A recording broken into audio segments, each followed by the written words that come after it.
तो करें class start. Okay. आज किसी एक बच्चे ने गड़बड़ की है, कहीं ना कहीं लिंक शेयर किया है। Next time class link change करेंगे। तो स्टार्ट करते हैं। तो अपन क्लासिफिकेशन कर रहे थे। क्लासिफिकेशन में मैंने बता दिया था कि भाई दो तरीके से बांटा है द्रव को, कारण द्रव और कार्य द्रव। कारण द्रव को दो भागों में बांटा है, मूर्त परमाणु द्रव और अमूर्त विभू द्रव। ठीक है, उसमें आकाश काल दिशा आत्मा ये नित्य थे, मन भी इसके साथ नित्य आ गया। पृथ्वी जल तेज वायु ये कार्य रूप से अनित्य। ये आपने यहाँ तक कर लिया था। अपन देखें हम कार्य द्रव। कारण द्रव और कार्य द्रव में बेसिक डिफरेंस क्या है कि जो कार्य द्रव है ना, इनकी उत्पत्ति कारण द्रव से होती है। कि मतलब जितने भी कार्य द्रव्य उत्पन्न होंगे, चाहे सजीव हो चाहे निर्जीव हो, इनमें ये चीज रहेगी।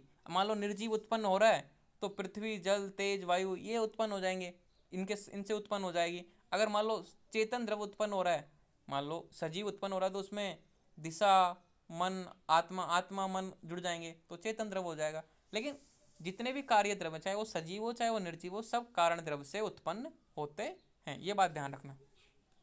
तो कार्य द्रव को दो भागों में बांटा है, चेतन द्रव और अचेतन द्रव। ठीक है, तो चेतन द्रव का वर्गीकरण देखते हैं पहले। चेतन द्रव को दो भागों में बांटा है, अंतश्चेतन और बाह्य चेतन। ठीक है, अब इनके गुण देख लेते हैं पहले। यहाँ पे देखो अंतश्चेतन और बाह्य चेतन को। अंतश्चेतन में क्या लिखा है, भीतर से ज्ञान और सुख दुख का अनुभव होता है। जैसे जितने भी पेड़ पौधे होते हैं, इनको भीतर से ज्ञान होता है सुख दुख का, लेकिन वो बता थोड़ी पाते हैं कि मुझे दुख हो रहा है मुझे सुख हो रहा है। इनको भी सर्दी लगती है पेड़ पौधों को, इनको भी गर्मी लगती है पेड़ पौधों को भी, इनको भी दुख होता है, लेकिन वो भीतर से होता है और सुख दुख का अनुभव करते हैं, परंतु वे व्यक्त नहीं कर पाते तथा स्वयं पर हुए आक्रमण का बचाव नहीं कर पाते। कहने का मतलब अंतस चेतन में वो आते हैं जितने भी पेड़ पौधे हैं, जितने भी पृथ्वी पर संसार में, ठीक है, वो सब अंतस चेतन में आते हैं। मतलब आंतरिक चेतना। अपन किस में आएंगे, बाह्यांतर चेतना, क्योंकि अपन बचाव कर लेते हैं। कोई अपन को मार रहा है, सर्दी लग रही है तो कपड़े पहन लेते हो, गर्मी लग रहा है तो कपड़े उतार देते हो, फैन चला लेते हो। ठीक है, कोई हमला कर रहा है तो वहां से भाग जाते हो। लेकिन ऐसे पेड़ पौधे थोड़ी कर सकते हैं। तो अंत चेतन में देखो, भीतर से ज्ञान और सुख दुख का तो अनुभव होता है, परंतु ये व्यक्त नहीं कर पाते तथा स्वयं पर हुए आक्रमण का बचाव नहीं कर पाता, अंत चेतन कहलाते हैं। तो समझ में आ गया ना, जितने भी पेड़ पौधे हैं वो अंत चेतन में आते हैं। बाह्य अंतर चेतन में क्या है, चेतना बाह्य मंत्र अर्थात उसका अभ्यत परिलक्षित होती है, सामने दिखती है।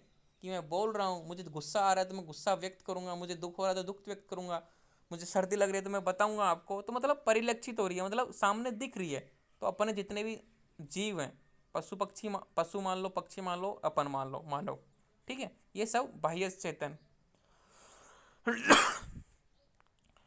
अब इनका भी वर्गीकरण देखो। अंतश्चेतन को चार भागों में बांटा। ठीक है, वनस्पति, वानस्पत्य, औषध और विरुद्ध। ऐसे ही बाह्य आभ्यंतर को भी चार भागों में बांटा, जरायुज, अंडज, स्वेदज और उद्भिज।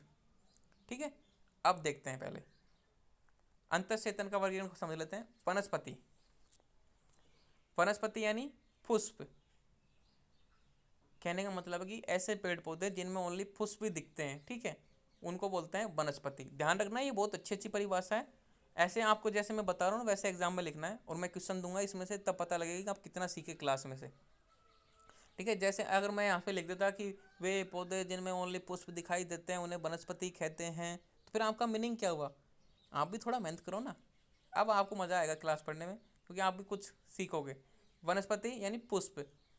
इसका एग्जाम्पल है वट और गूलर, कि ये पेड़ पौधों के नाम है वट और गूलर, ओनली पुष्प दिखाई देते हैं इसमें, वो होते हैं वनस्पति। वानस्पत है, देखो थोड़ा थोड़ा अंतर है, वनस्पति और वानस्पत है, जिसमें फूल और फल दोनों दिखाई दें। ठीक है, आपको फल भी दिखाई देगा, आपको फूल भी दिखाई देगा, वो होते हैं आम, वो होते हैं मतलब वानस्पत है। इसका एग्जाम्पल है आम। औषध, तीसरा वर्गीकरण था औषध। फल पकने पर जो भाग नष्ट हो जाए औषध है। कहने का मतलब है कि जितने भी गेहूं हैं तुरंत नष्ट हो जाते हैं। ऐसे थोड़ी है, जैसे आम का पौधा तो ये था कि भाई एक साल फल आया फूल आया, अगली साल भी देगा, तीसरी साल भी देगा, चतुर्थ साल भी देगा, पंचम साल भी देगा, लगातार देता ही जाएगा। लेकिन जो औषध होते हैं ना, जो एक बार फल देने के बाद में नष्ट हो जाते हैं, मतलब उसकी जो लाइफ साइकिल है, जीवन साइकिल है, वो एक ऋतु तक ही है, एक टाइम तक ही है। तो वो होते हैं जौ, गेहूँ, बाजरा, सरसों, ज्वार, जो अपन बोलते हैं ना फसल, वो होते हैं औषध। विरुद्ध, जिनकी लता हो, मतलब बेल रूप में आते हैं, जैसे तरबूज है, खरबूजा की बेल देखी है आपने, गुडुचि है, अमृता है, ठीक है, ये सब बेल। तो गुरुच, ये है विरुद्ध, इनको बोलते हैं विरुद्ध, ठीक है, विरुद्ध। तो अंतःचेतन कितने प्रकार के हैं? 4 प्रकार के, वनस्पति, वानस्पत्य, औषध और विरुद्ध। मैं है ना तीसरी या चौथी बार क्लास ले रहा हूँ, मेरे रट्टे पड़े हैं ये सारे, तो आपके भी रट्टे जाओगे, आप अगर 3 से 4 बार पढ़ लोगे ना दिन में, एक बार माइंड से निकाल लोगे तो ऑटोमेटिक समझ में आ जाएगा। तो ये अंतःचेतन, अंतःचेतन 4 प्रकार के थे, अंतःचेतन गुण देख लिया आपने। अब आते हैं बाह्य अभ्यंतर चेतन, जरायुज, अंडज, स्वेदज, उद्भज। आपने पीएमटी में स्टडी किया होगा। जरायुज, प्लेसेंटा से उत्पन्न होने वाले सजीव प्रजक, ठीक है, प्लेसेंटा से उत्पन्न होने वाले होते हैं ना, उनको बोलते हैं जरायुज।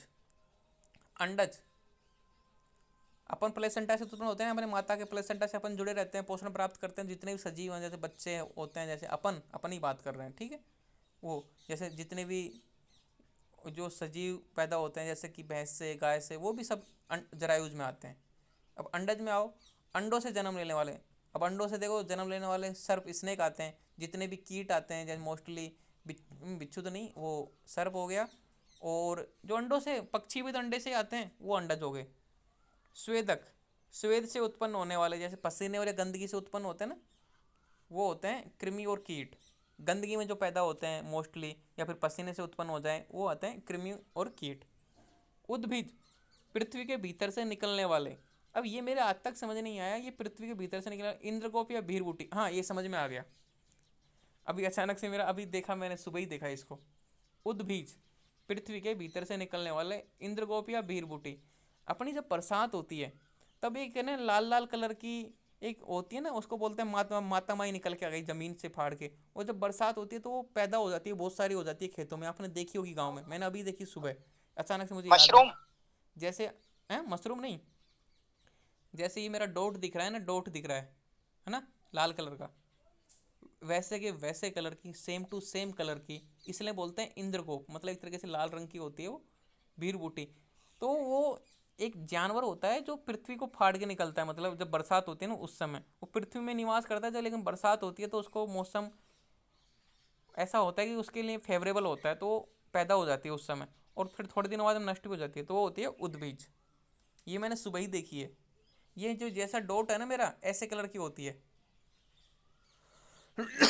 इंद्रगोप यानी लाल कलर की होती है, बुरबुटी लाल कलर का होता है, ऐसे इसी जैसे डॉट दिख रहा है ना, ये ऐसे के ऐसे कलर की होती है। ये पृथ्वी के भीतर से निकलने वाले, मतलब एक तरीके से जीव है, चार छोटा सा जीव है, जैसे अपना कॉकरोच तो खैर बड़ा हो जाएगा। कैसे बताऊँ मैं आपको, एक छोटा सा जीव है लाल लाल सा। आपने एक तो गजाई होती है लंबी सी, वो देखी है, वो भी बरसात में पैदा होती है, लेकिन एक होती है 4 पैरों की और होती है एकदम हाँ लाल सर। सी, ठीक है, वो होती है उद्भिज। मैंने सुबह ही देखी आज, क्योंकि बरसात हुई थी कल, तो कल नहीं 2-3 दिन पहले हुई थी बरसात, तो वो अभी मैंने देखी तो अचानक से मेरी याद आया, देखो क्या, एकदम माइंड बिड़ गया कि हाँ ये वही चीज़ है, क्योंकि ये मैंने सुबह ही देखी है। क्या नाम है उसका सर? उसको बोलते हैं वीर बूटी, इसका एग्जाम्पल यही है, इंद्रगोप या भीर बूटी, ठीक है।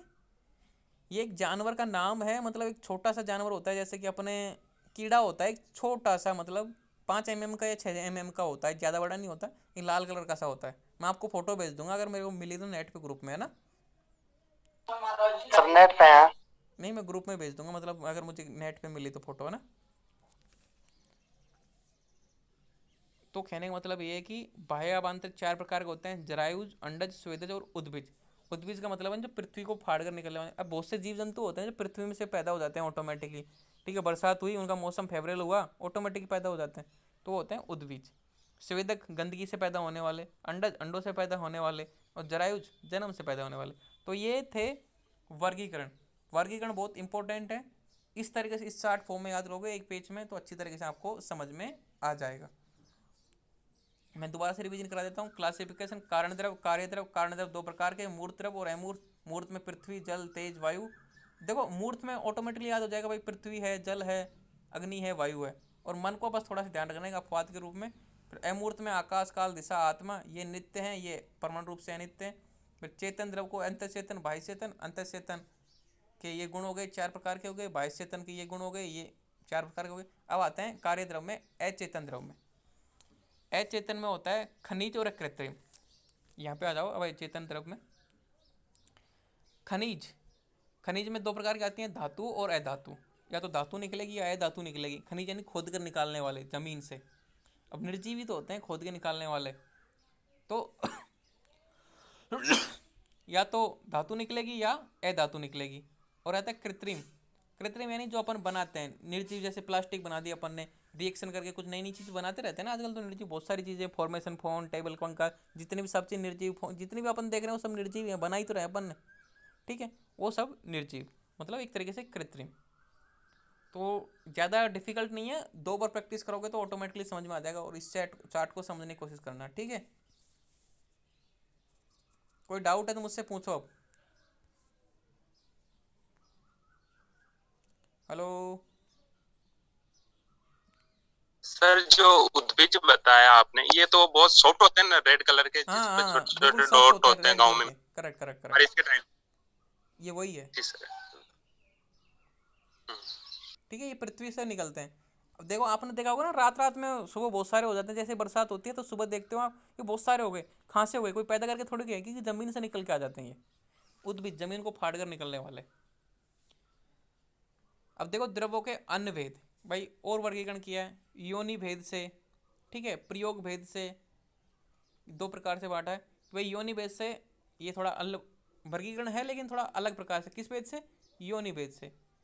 3 प्रकार के बताएं, जांगम, ओदभिद और भौम, ठीक है। जांगम में क्या आता है? जानतुम। ये जांगम प्राणियों से प्राप्त होते हैं, जैसे कि दूध, कस्तूरी। दूध किससे प्राप्त होगा? गाय से। कस्तूरी किससे प्राप्त होगा? हिरण से। आपने कस्तूरी हिरण सुना है ना, कि वो अपनी गंध से ही भागती रहती है। कश्मीरी हिरण से उसकी नाभि में पाई जाती है कस्तूरी। मतलब कि ऐसे द्रव, जैसे कि यहाँ पे औषधियों की बात हो रही है अब यहाँ पे, कि भाई द्रवों के अनुयोनि भेद से जांगव में मतलब प्राणियों से प्राप्त होने वाले, वो हो गए जांगव। ओदविद यानी वानस्पतिक द्रव जो पृथ्वी को फोड़कर बाहर आए।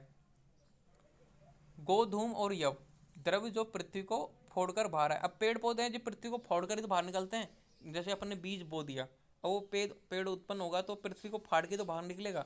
तो द्रव जो पृथ्वी को फोड़कर बाहर आए। गोधूम यव, मतलब यव यानी होता है जौ। गोधूम एक पौधे का नाम है, ठीक है।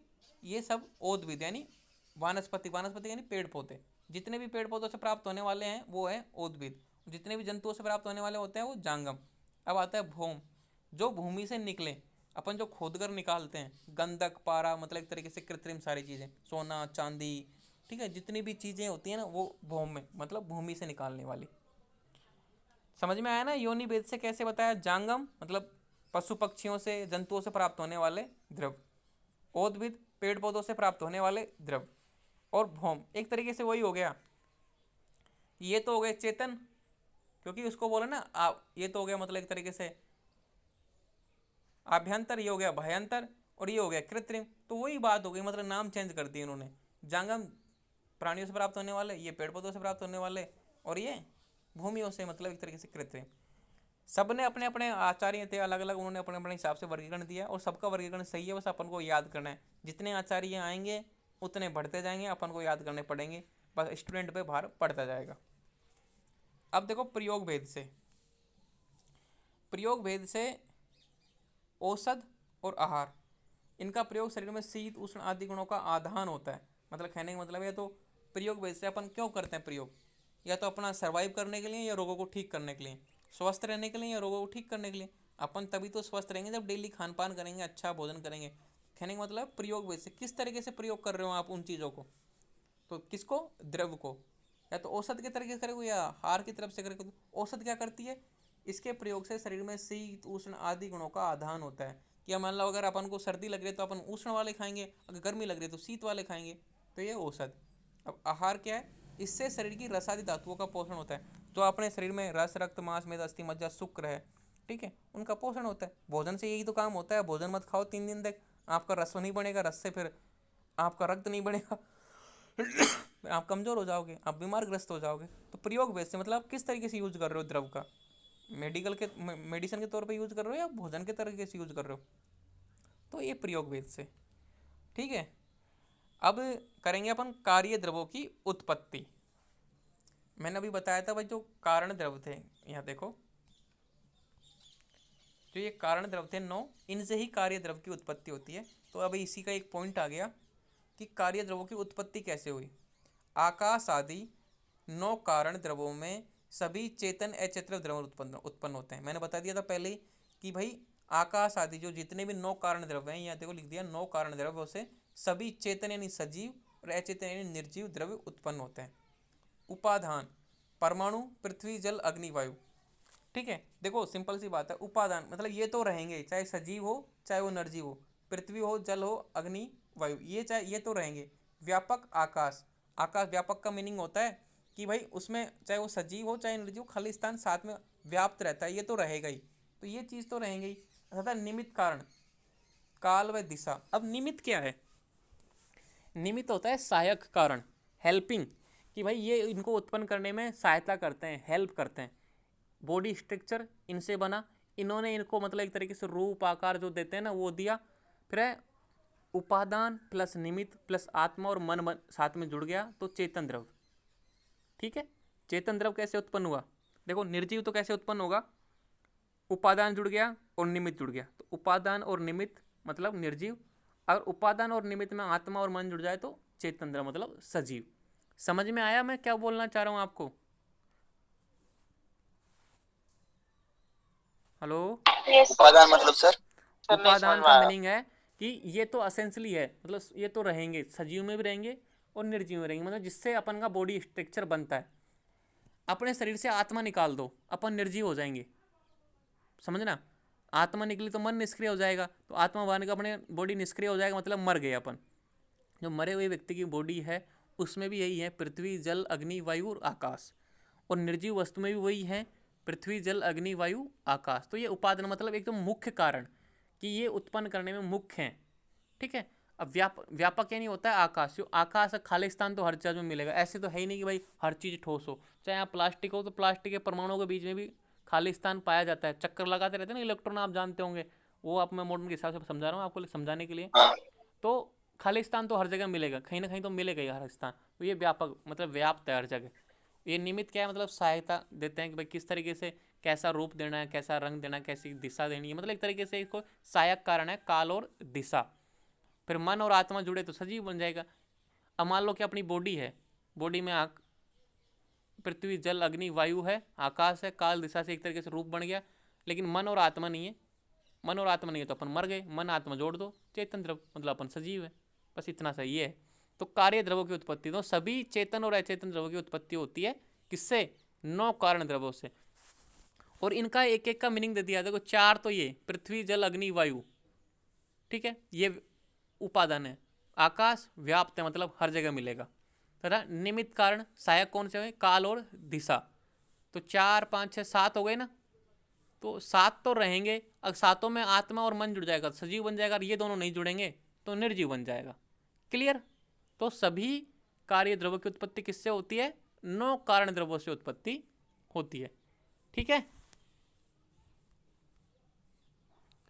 अब यस सर। करेंगे अपन पंच महाभूत। ये अपन कल करेंगे, नहीं तो आप थक जाओगे। ठीक है। अब ऐसे ही लगेंगी, 2 क्लासें लगेंगी, तो आपका कोर्स तब कवर में होगा, है ना? ठीक है। पंच महाभूत कल की क्लास में करेंगे अपन। Thank you. Thank you sir.